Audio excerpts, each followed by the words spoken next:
Voice chat on Roblox lets you communicate with other players in real time, making gameplay more interactive and fun. If your account meets the age and verification requirements, you can easily turn on this feature for your mobile device. Here's how to enable voice chat on Roblox Mobile. For that, you need to go ahead and open your Roblox application on your mobile device, log into your account, and after that, tap on the More icon from the bottom right corner of your screen. From this page, you need to scroll down and tap on Settings. Now, once you're in this page, go ahead and tap on Account Info at the top.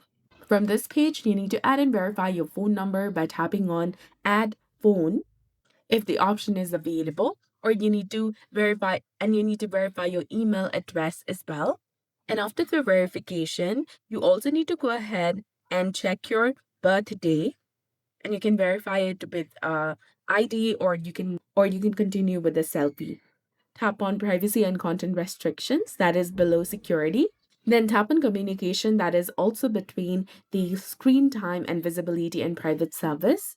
Now go ahead and open all of these settings of experience chat, party, camera input, and turn it on. So that's it for this video. I hope you found this helpful. If you did, please like, share, and subscribe. Thanks for watching.